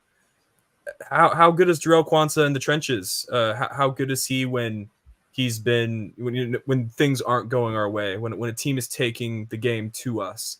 Can he be called upon in a game against a worthy adversary to replace Konate, Matip, Gomez, whoever might end up being injured? Can he step into the big occasions? I'm pretty sure he could handle Carabao Cup, FA Cup games, early rounds. That seems like something he could do. But that's his level though right now, right? We'd keep him for that level. I wouldn't expect him to play any Premier League. No. In a perfect world, he wouldn't, Grizz, because Konate would be fit and Matip would stay fit and Gomez would stay fit. But as we've seen, asking those 3 to stay fit throughout the course, especially with that group of 3. So yeah, it's a tough thing because I do think Liverpool could benefit from a natural left-sided, left-footed center back in this new shape. It doesn't. I haven't seen anything else other than Levi Colwell's name being repeated by journalists, so it's a bit discouraging. But yeah, if we ended up keeping Jarrell Quansah until January at the earliest, I wouldn't necessarily be against it. Keith, you want to say something? I did want to add. We were talking about youngsters that may excel in this Europa League. I'm giving Harvey Elliott. I reckon Harvey Elliott is going to have a big coming of age position within this Liverpool team, particularly Europa League. I think he's going to start every Europa League game. I like you again now, Keith. I like you again. Friends now, yes. I knew water under the bridge. All good. I think this is going to be where he steps up. And takes it I think every time he's come on, and this is exactly it. This second half gave me that. Every time he's come in, to the team, particularly with the youngsters around him. I think he's now stepping up a level, and I think he's probably going to be the one to really come out this Europa League run and probably keep his place. I reckon, fingers crossed we get to the final. If he does what I think he is capable of doing in the group stages and really takes the ball by the horns, really leads this side out of the group stages with flying colours, there's no reason to suggest that this tournament could really push him to the next level. So I just wanted to give him a call out for Europa. No, I mean, that's a fair shout. But I think Harvey Elliott is going to be in and around the first team anyway, the way he's playing. And especially in this position, you could... What do you think, guys? This 3-2-2-3, does that 2 behind the 3 suit Harvey? I've heard shouts that it doesn't. I think it does. I think we may have not stumbled. We may have created this for a lot of the personnel that we've got. I think it's more nuanced than stumbled across it. But I think we may have got a position for Harvey in that 3-2-2-2. It undoubtedly suits him more. Yeah. I'm pretty well versed on Harvey Elliott. I think it undoubtedly suits him. Are you in the 0.1%? Like yes, exactly, Grizz. I'm good at 2 players, Romeo Lavia and Harvey Elliott. Don't ask me about anyone else. Okay. Yeah, I think the new shape absolutely does. And to be fair, I think back when Liverpool could do the 4-3-3 to a high level, you could play him at right central midfield, assuming you're in control of the game state. That Liverpool's ability to be in control of the game state obviously disintegrated last season, doing no part to Harvey Elliott. But now this new shape, I think it absolutely suits him and Curtis Jones more to a T. I think it enhances and magnifies the offensive characteristics of these progressive attacking midfielders.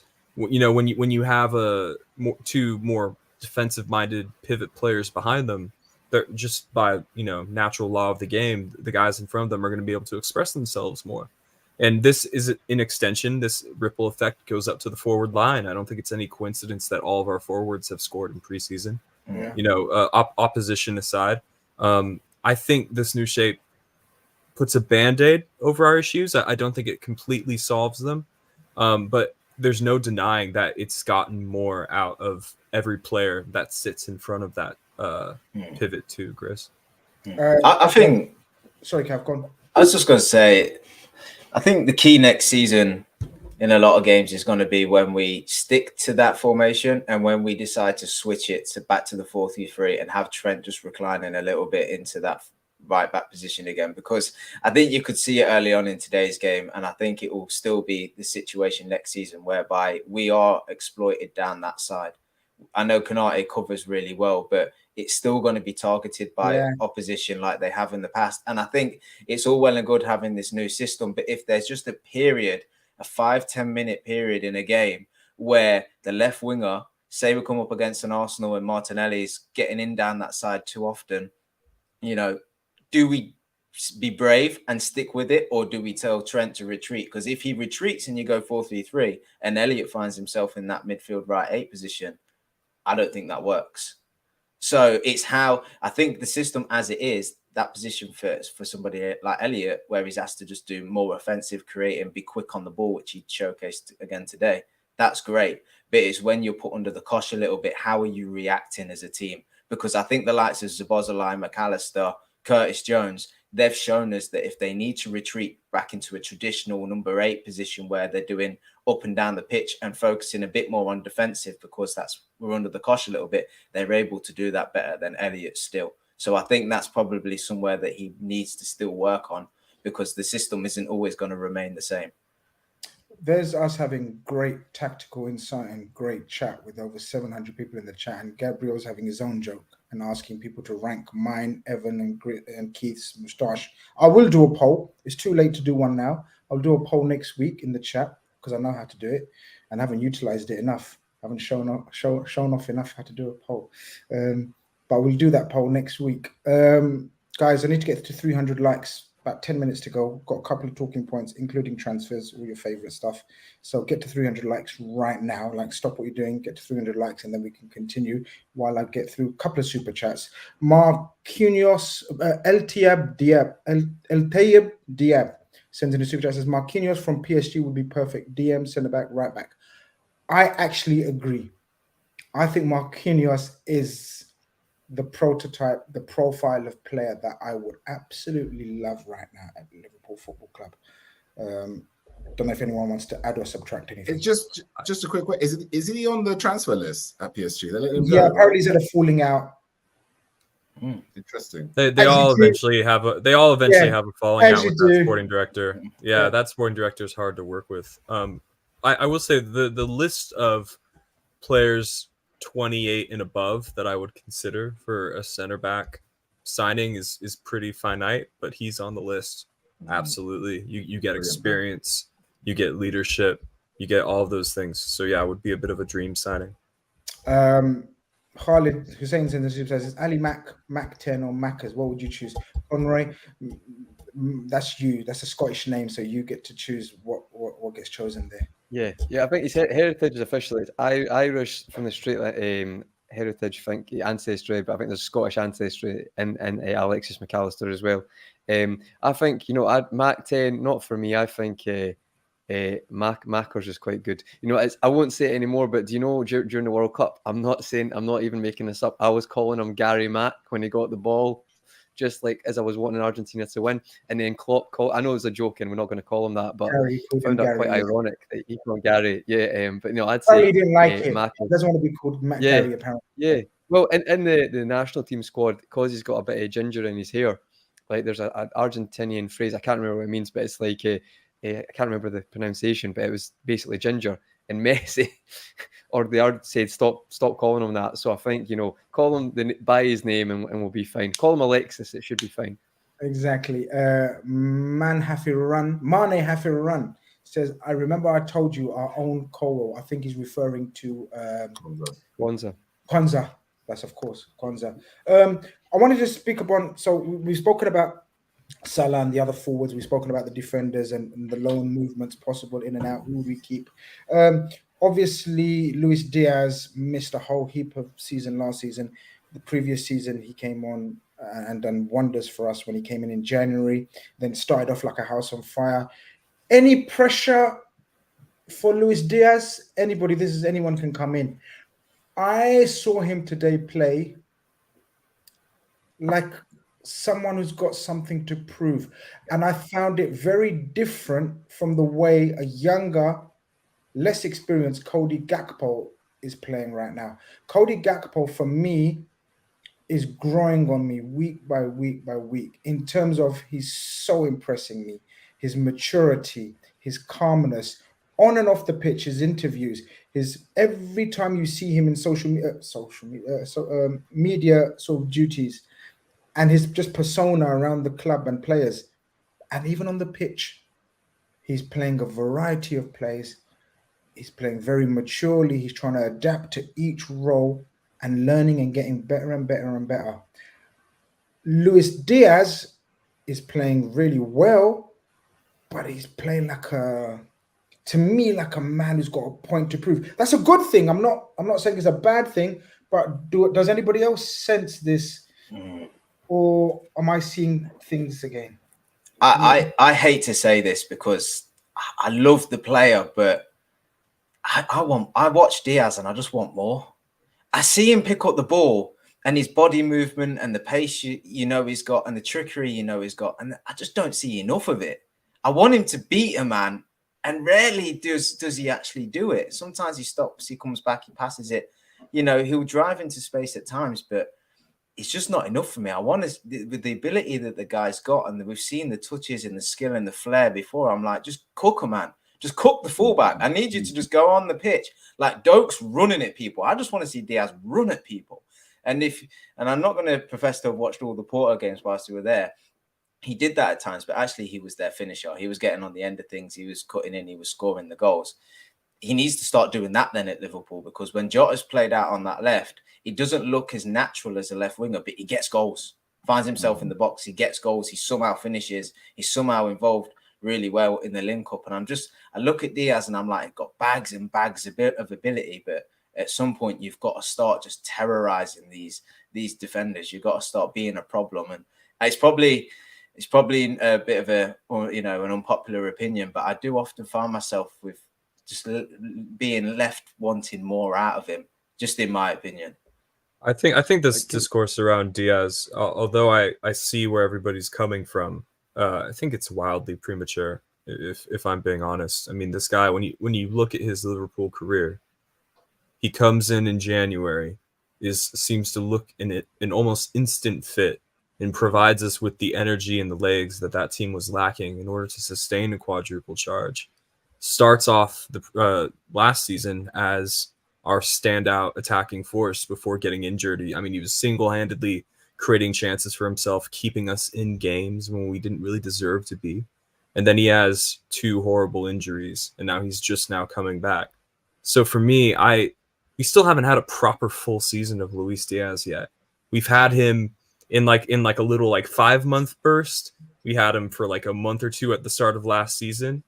And now I think we're 12 months from now, if Diaz isn't hitting double digits. This is exactly the point I made. So he came in January, and let's give it some context for fairness. And some people are saying hate. There's not a single person that's shown any hate on Diaz. What are you talking about? What are you talking about? Who's hated on Diaz? Who's hated on him? We've praised his ability. Just some people want to see more of it, and that's fine. So he comes in January. My counterpoint to that, Evan, would be, I feel as though, and I said it at the time, and it's kind of been proven right, that I thought our strikers were on the wane then anyway. So he did look fresher and better and more direct than the others, which is, of course, down to his talent, but also slight decline of the others, Mane and Bobby, namely.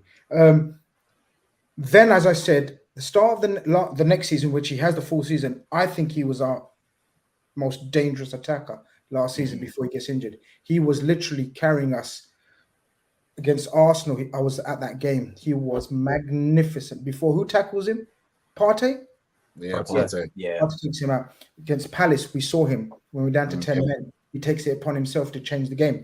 I think he was having the best season, and that was the season he was going to explode. That injury did take its toll on him, and of course it took him out. And then obviously when he came back, he was not in a rhythm. This is what I mean, though, guys. This is what I mean, Ev, that this season he may feel, and this might be a coaching where Klopp and Linders and coaches come in from a psychological point of view, that you don't have nothing to prove. Your place isn't under threat. We're not looking to sell you. There are rumors of clubs coming in for him, which I don't know if I want to touch upon, but there's a couple of clubs that have made inquiry for Luis Diaz. We have rebuffed everything so far, thus far. But my point being is, I just sense he's playing like a man under pressure. Should he? And so what we're suggesting, he shouldn't be under pressure. Evan's saying he shouldn't be under no pressure. Well, in play, Cav started off by saying maybe there is a bit of pressure. He does need to prove something. Conroy, Keith, your points, please. For me, he is playing as a man under pressure. This preseason, he is like, in terms of whether he should be or not, from what I've seen of him, he has been playing these matches like competitive football, right? Like for example, the best example I can give is it was around about, I think it was the 70-odd minute. Ball comes in. I think Gomez heads it across goal, and Diaz comes like flying in with a header to score. Yeah, brilliant goal. And brilliant goal. Offside. Diaz's reaction to that offside was as if we were fighting for 3 points. The way he's been battling and fighting on that left-hand side is as if we've been fighting for 3 points. So whether something's been said or something he senses within the team that himself that he is not going to be in the starting lineup come against Chelsea, is showing in his game. And I actually think that a more aggressive or more is going to do him the world of good. But at the same time, it's going to be tough. This is, I would say, the first time under Klopp's tenure at Liverpool that he has had to deal with what will be 5 options. And if Doik carries on the way he is, 6 that feel that they deserve to play week in, week out as the front three. Now, the front three, when Liverpool were going after titles and Liverpool were going after big trophies, rarely changed. Klopp played the same front three week in, week out. He doesn't like to make changes, right? It was never a thing for him, right? But he's going to have to figure out a way to make it settle, because 1 minute I'm sitting there thinking, oh, Darwin Núñez, Mo Salah, that link-up's looking tasty, you know. Darwin Núñez has scored 4 goals in pre-season and an assist. He's looking brilliant. Then the second half comes on. I'm looking at Cody Gakpo thinking, bloody hell, man, this guy links everything together. We just look so much more controlled when he comes on. Diaz is looking hungry, fire through his belly. Jota's scoring goals and making runs for fun. So, you know, it's Diaz, he has to play the way he's been playing, because as of right now, I think he has probably in literally, and this is the maddest thing about professional football at this level, within the space of a few months, he has gone from what you were saying in terms of the guy who was literally dragging us out of games at certain time. He's gone from there to arguably, I would say. Well, this is our final segment. Jota, Gakpo. Well, this is our final segment, Keith. We've segued into the final segment, which is, and we get, it's going to be horses for courses. It's going to be rotation. It's going to be a position, right? But I'm going to, guys, put you on the spot here to end the show. What a way to end the show. Can I just add on Diaz quickly, if that's all right, Driz? Just on this, guys. I think we're panicking far too much about that, in the sense of it's a squad game now, right? So there should be pressure for starting spots. When you're a 60 million signing and Jota comes in and is doing more, there should be pressure, because that's for 30, 40 years. Teams are successful because of competition for places. So of course they did. If you're guaranteed the space, it defeats the purpose a lot of the time, because you can't get the optimum performance. So that's first thing. Secondly, the way football's played now, it's not 11 men. Like, look at Man City. So if he's coming on to prove a point with 20 minutes to go, that's that's useful as well. And at the end of the day, the two examples you said there, Diaz has played his best when it's a bit like 10 men, where he can get the ball and run at people. That's not linking up in a system. That's not interchanging with the team. And that's one of his biggest weaknesses, is give him the ball and run at a man. He's great at that. But when Jota comes in, it flows better because he knows where he has to be, right? And he's also effective. You talk about the finishing aspect. But I would say the same conversations for Núñez. Let's not get overhyped again with preseason goals, right? Gakpo is settled 10 times quicker, and that's compared to Diaz and Núñez. Gakpo will start the first game 100%, right? And then, but you're doing this right, Grizz. What has Núñez done to get a starting spot over Gakpo? I don't know. I'm just saying. I don't think it's 100%. But Jurgen Klopp's going to think the same. He's not done anything for that. And also, it goes back to my point. If it's 60 minutes and Núñez is coming on against a tired defence, that's also an instrument to really hurt teams. So it's like, we sometimes get far too focused on starting 11s, but for me, Diaz has to improve his link-up. That has been his biggest weakness for Liverpool, is when Jota comes in certain games or other players, they link up much quicker. Gakpo is settled so much quicker, and that has emphasised Diaz. He's not delaying it, because I still think he causes a lot of problems. I just think it seems the team is not as gelled when he's playing. But I'm not worried. I think he'll be fine. I think Evan's point about the injury is valid as well. That's disrupted a full process of understanding how to play under Klopp.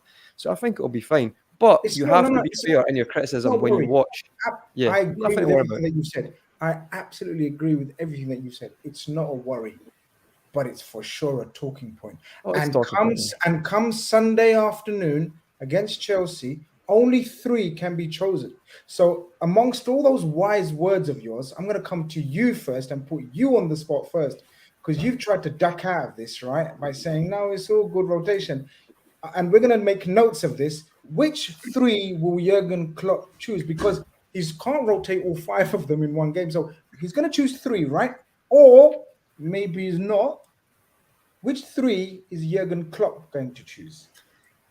Me first, yeah? Yes, Conrad. Right, 100%. It's the same at the end of last season. It'd be Gakpo. There's the start. Jota on the left, effective, the finisher, pressure moments, and he's also links up with the system better. And it'll be Salah. That's it. It's not a conversation for me, but I'm sure it will be. But what has Núñez done to warrant a start? And also, with 30 minutes to go, he offers so much threat in behind. I just think dropping Gakpo would be absolutely ridiculous. All right, let's see. Okay, so Gakpo, I'm going to remember. You remember your own anyway. Yeah, we'll remember your. What is the front 3 going to be against Chelsea? All fit and ready. I'm gonna go based off of last season's evidence. I'm not gonna go based off of preseason. It's undoubtedly Mohamed Salah, Cody Gakpo. Those are the two first names on the team sheet. Forget the front three. Those are the first two names in the starting 11, not counting the goalkeeper.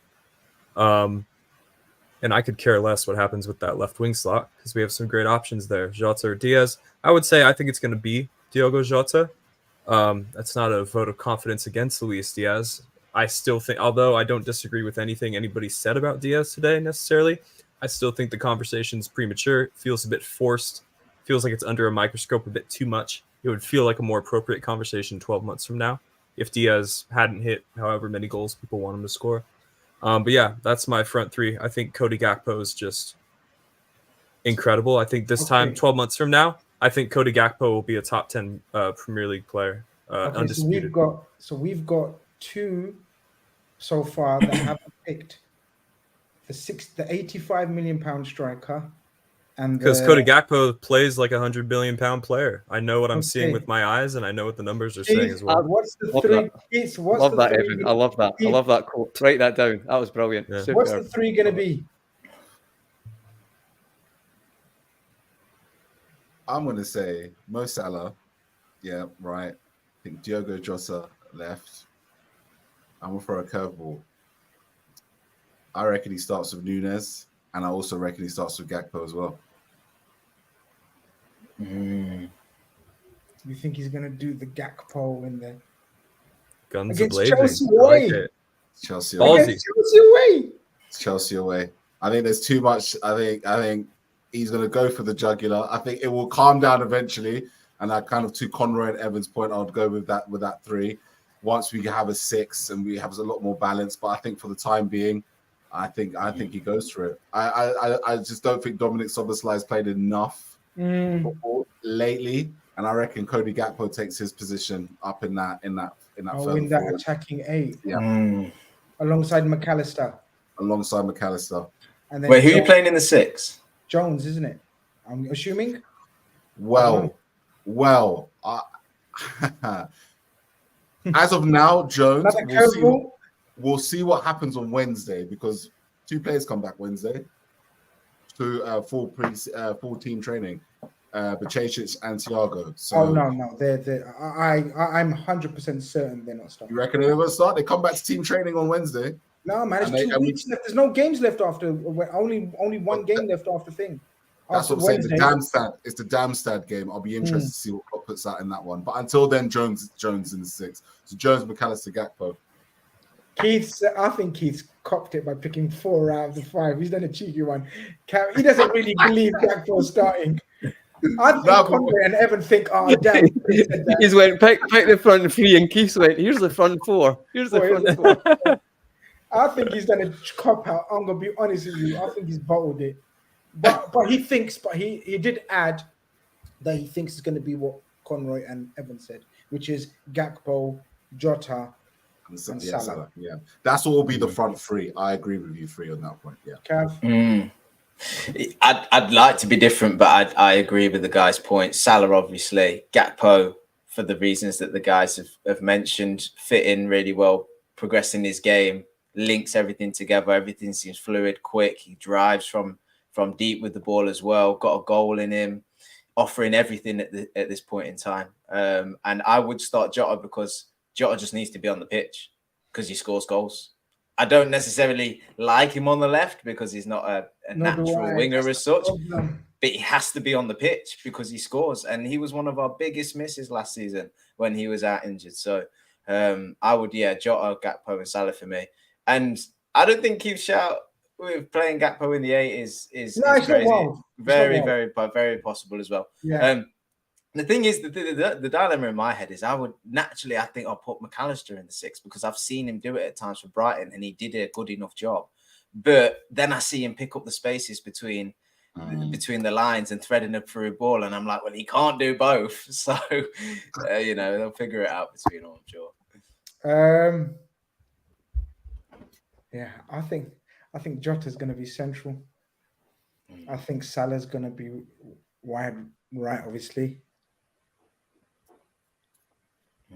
And Gakpo or Diaz in and out. Because if Gakpo plays, he can alternate with Jota, you see. But I don't know if he's going to want to alternate too much against Chelsea. I think he's going to want to play a more structured front three. I just want to be different. So I'm going to say Diaz. After stirring the pot, I'm going to say Diaz, Jota, and Salah. He's going to go with his most experienced front three that he's got at his disposal. Well, here's a question for you, Chris. Do you think that the team that starts against Chelsea starts against Bayern Munich? Oh, you mean Bayern Munich again the other day? No. Yeah. No. It'd be interesting, though. It'll be interesting to see the strike force. Guys, has that strike force started so far? The one that you guys are alluding to, Jota, Gakpo, and Salah. Has it started any of the games? Yes. I believe they started the first preseason game. Sure of it. Well, actually, no, because Salah's always started with Nunes. I don't think they have, brothers. I think they've started a game last season towards the tail end of last season. Yeah. Last season it has. Yeah, well, that's what actually matters, you know. That weighs more than a preseason game, in my opinion. Maybe what they try to do with that, Grizz, is you mentioned in the past, I think Cav or Evan mentioned that in previous times they sometimes don't have as strong a team in the second half. So they're trying to balance it so that every forward is actually getting a realistic level, you know, at the front three as best possible. So it could be that. I don't know if I'm looking at that too much, but it'd be interesting. See if you. The one thing I would say on top of that is, I know in some big matches previously when we've done the 4-3-3, he used Nunes out on the left to exploit that as well. But I just think the way he's been playing him now, that's not going to happen in the near future either. Interesting. We've got choices, people. It's amazing, hey? We've got choices and quality choices. With all due respect to the likes of Origi and Minamino in the past, and Shaqiri as well. You know, very good players in their own right. This is a whole different level of five we've got here. And add Ben Doak and Kylian Mbappe to that. Wow. That is some serious squad options we have. Now we await squad options in midfield because it's urgently required. Major urgency, I believe, to bring in the bare minimum one. Very quickly, no much context allowed. Very quickly, guys. More than one needed, or are you happy to go with one solid midfielder that's going to be fit and has got a brilliant injury record? I'll start with Keith, working my way back. I'm happy. Yeah, do you know what, right? At this stage of the transfer window... Okay, check this one out. Keith, two more players allowed. 2 DMs, centre-back, and a DM, or 2 centre-backs? Yeah, for me, two players around. It has to be a centre-back and it has to be a DM. But I would not be it wouldn't kill me if the last signing comes in as a central midfielder and we take stock again in January. Cav? The perfect thing to happen now is a 6 and a centre back. I think we can get away with not getting a centre back though. Always a risk with injuries. Conroy? Yeah, I'd actually say a centre back and two midfielders, a DM and a midfielder, like we said last week. But realistically, that's probably not going to happen. So I would say a DM and a centre back right now because I just think going into that season with a new system, not to have someone there who can step in and do that left centre back would just be, I think, quite a big gamble, to be honest. I'm hoping Robertson smashes it, but you don't know. It's still very unique for a full season, so we'll see what happens. Well, I think ideally Liverpool need 3 more bodies, and we shouldn't have to live in a world where we feel we have to compromise in order to be realistic. Let me just preface that. But, you know, again, I'll just reiterate, Quansah looks very promising. I like the profile. I like what I've seen so far. I have not seen him at full tilt chasing fast attackers. I have not seen him in the trenches against better teams. I don't know if I can give him a vote of confidence as a valid squad option when called upon. So I'm signing 1 midfielder and 1 center back if I only get 2 bodies. let's see how it goes. Another important week is on the horizon. I think we bring in a midfielder. I think we know the name that we think that is going to come in this week. And then I agree with all of you guys. Why are we in this position that we have to, do the bare minimum? Because if we just do the 3 midfielders, that is just not good enough at all. Let me reiterate that. People in the chat, before people start saying, oh, here we go, we're accepting. Well, A, there's nothing we can do about it. Just shout from the rooftops or into our laptops. And B, we're making it very clear. We do not, I think we all agree that 3 midfielders is the bare minimum that was required at the start of this window. So let's see. I think the 3 midfielders will be complete this week. And then when we say let's hope and pray, what else can we do, guys? There's nothing else we can do. Tweet away, shout away, demand away. We hope a centre-back is brought in as well. And another midfielder of more experience than the one I think that we're going to bring in. And then I think we're ready to go, guys. But until then, I think it's going to be one of those turbulent rock and roll type seasons where it's you score 3, we'll score 4. Sometimes we won't score 4. Sometimes we score 1 and the opposition will still score 3. It's going to be one of those seasons, guys. Hold tight. People are... yeah, look, it is what it is, guys. Bare minimum is what these owners do, been the same for 5 years. Let's hope it changes. Evan, you look like the guy who played the Mar in the series on Netflix with that Tash. Evan is probably Googling the Mar now, so am I actually. I don't know who that is. No, you know, Grizz, I remember like last year someone said I looked like Gabar from Gabar Singh. Yep, absolutely. And I've actually in the last 12 months I've actually seen the movie 3 times actually. So I'm very well versed. Thank you for the shout. And Sal, all I'm gonna say is just make sure you're here next week to vote in the poll. I love your enthusiasm. Just okay. Can you stop trying to hike the poll already? Can you stop doing these games? Like, I'm allowed to shout out my people. Look, he's doing this already. Like, do you know what I mean? And can Conroy and Cav possibly grow anything by next week? If you want to be in the competition, if you do, I'll give it a go. Yeah. Come on. I'll I'll shake my head if it means my Tash looks full. Hey, little correction. They're actually saying I look like Jeffrey Dahmer, which actually isn't great. No thanks. Yeah. Thanks. Time out on that one. Yeah. Thank you. Time out on that one. We'll stick with your bar. We'll stick with your bar. We stick with Gabar. People, this has been RedFellas Sunday night. Fantastic show. Over 750 of you guys in here constantly. Magnificent. Over 300 likes. Let's get up to 350. Nice round figure. That would be amazing.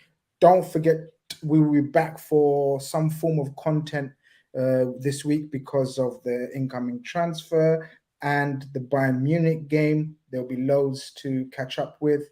Apart from that, it's bye from me and bye from these guys. Mustache, beers, and no mustache. And all peace, love, tranquility. Bye-bye.